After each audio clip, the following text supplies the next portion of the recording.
في هذا الفيديو راح نشارك معاكم قصتي كاملة من الجزائر إلى أوروبا، وشو هما الأشياء اللي تعلمتهم في أوروبا، وخبرتي، والأشياء اللي غلطت فيهم، والأشياء اللي نجحت فيهم، وكيفاش عملت أوراقي. وتراك حاب تطلع لأوروبا، غادي نشارك معاكم كل التجارب وكل الخبرة اللي أخذتها من هذه أوروبا. أول شيء عملته هو القرار. قررت باش نخرج من الجزائر سنة 2014. كنت نخدم الشواء، كانت عندي كروسة وكنت داير فيها مجمر ونبيع شوا. وهذاك الوقت أنا كي كنت نبيع شوا كان عندي شويه مشاكل مع لابوليس، مع الدوله، ما كانوش يخلوني نخدم لان كنت نخدم يعني ما كانش عندي اوراق، ولا كنت كاري بلاصه، ولا ما كنت كاري لا بلاصه لا والو. بديت نخدم. المهم بديت نخدم والجوارين قاعدوا يشكوا بيا باسكو علاش؟ كنت ندير لهم الدخان، راني حاسي. الناس كان يعجبها الاكل تاعي، وكنت نخدم مليح لانه كنت نخدم يعني جدي، وكنت نحب الشيء اللي كنت نسوي فيه، كنت نخرج بفائده مليحه. ولا علينا، خلينا ندخلكم في الموضوع مباشره. عندما قررت باش نخرج من الجزائر، اشتغلت سنه ونصف في الشواء. بديت نخدم وقعدت نصمد، يعني ندس المصاري. جا واحد الوقت خليت على كل شيء وقدبت الطريق ومشيت. عملت فيزا رومانيا، دخل مع مجموعه، وهذه المجموعه اللي كنت داخل معاهم كانوا يلعبوا العلاوي. بالك تعرفوا العلاوي؟ اوكي، احنا في الجزائر معروفين الناس تخرج هجره، جروب تاع العلاوي يخرجوا يعملوا فيستيفال، يكونوا معروضين. البلد الثانيه هي اللي تكون عارضه الجزائر، وحنا كنا نشاركوا في المناسبات. وبعدين انا كي مشيت رومانيا، انايا قررت باش ما نوليش، وكملت طريقي من هناك. اتجاه مشيت الى هنغاريا، باش دخلت من رومانيا لهنغاريا، نمشي على الحدود.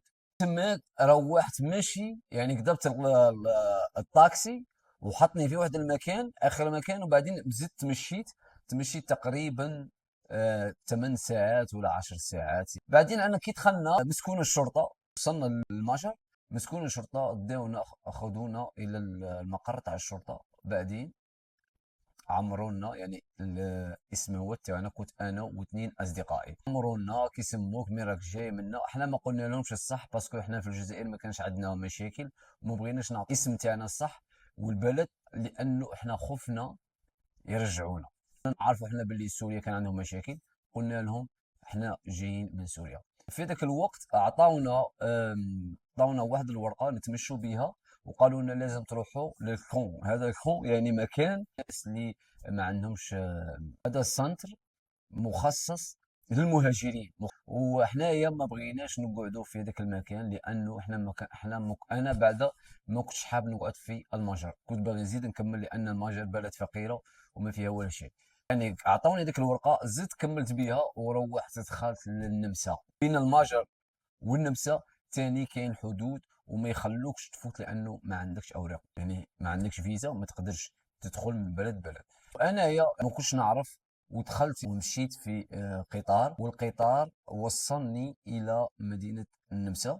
لانه انا ما كنتش على بالي، ولكن بعدين فهمت باللي لو انا مشيت في التران كان يحكموني لابوليس، ولكن انا ما مشيتش في التران، انا مشيت في القطار. والقطار هو في القطار يعني ربي استرني، وما طلعوناش لابوليس، وانا كنت وحدي في هذاك الطريق ماشي مع الاوروبيين، وانا فقط العربي في وسطهم بدون اوراق.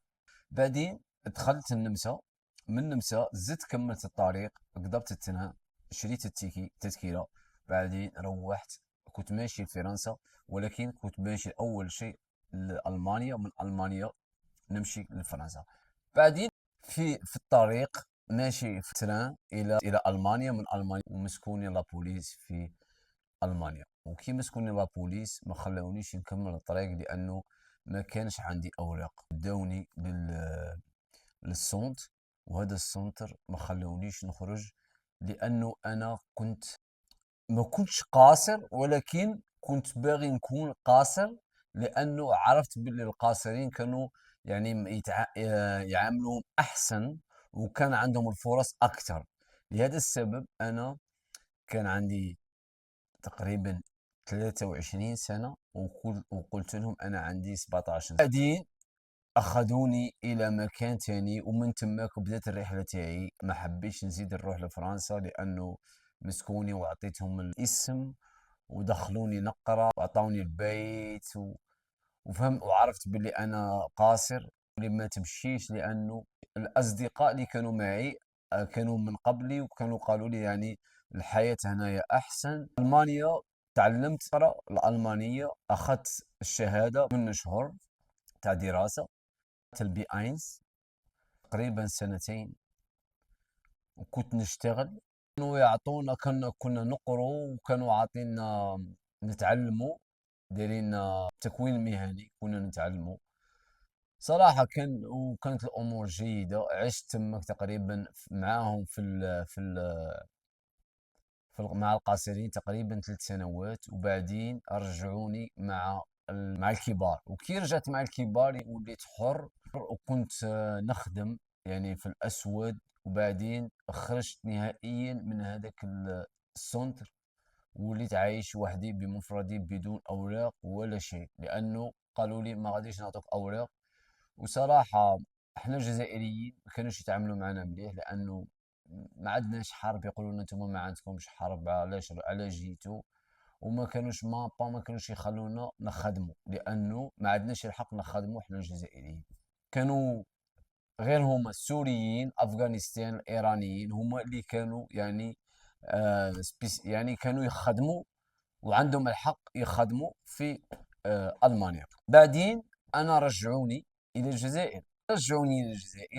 عاودت بعد 6 شهور ولا 8 شهور اشتغلت، وعاودت لميت الفلوس، عاودت رجعت مرة تانية.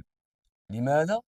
لأنه أنا كنت فاهم اللعبة، وكنت عارف باللي نقدر كيما وصلت الأولى نوصل الثانية ونوصل الثالثة. وما كرهتش وما استسلمتش، رجعت وليت إلى أوروبا. ولكن عندما وليت مرة ثانية إلى أوروبا ما رجعت في نفس المكان إلى ألمانيا، مشيت إلى بلد آخر هولندا. عشت شوية في هولندا، بعدين مشيت إلى البرتغال. وأنا الآن صراحة أنا تقريبا صار لي هون في البرتغال أكثر من 5 سنوات معي الإقامة، وأنا ننتظر في الجنسية. وبعد تقريبا 3 سنوات أخذت الإقامة. الشيء اللي بغيت نبارطاجيه معكم فكرة من الموضوع أنك ما تضيعش الوقت كتير في أوروبا. ما تخليش، لأنه أنا درت كل أوروبا، بعدين رجعت ورجعوني إلى الجزائر، بعدين رجعت مرة ثانية وتعلمت من أخطائي. وفي الأخير قلت لنفسي أنا ما غاديش نزيد نضيع الوقت. وفي ذاك الوقت كنت ضارب 5 سنوات تقريبا في أوروبا، وضيعت سنتين أو ضيعت سنة أو سنتين في السجن. يعني فكر في الموضوع، تقريبا سنة ونصف أو سنتين سجن، و3 سنوات وقت ضائع فقط. كنت أخطأ ونتعلم حتى وصلت ورجعوني إلى الجزائر. بعدين رجعت مرة تانية إلى أوروبا، وبعدين فهمت باللي أنا راني هون باش نكون منضبط ونكون سيريو في الحياة إذا أنا راني حاب ننجح. وكما صرا الحال جيت للبرتغال وعملت الأوراق يعني في تقريبا 3 سنوات. شيء أنت راك حاب تسأل عليه بما يخص أوروبا والأوراق، ولا شو البلد أحسن بلد، وشو البلد اللي تمد الأوراق، وشو البلد اللي ما تمدش الأوراق. لأنه كل بلد وعندها قانون تاعها. كاين البلد اللي يعني ما يمدوش الأوراق. ما غاديش ندخل في التفاصيل هون. فإذا أنت أول مرة تشوف الفيديو اعمل لي لايك وسبسكرايبس، ونشوفك في فيديو جديد. كان معكم سفيان. سلام.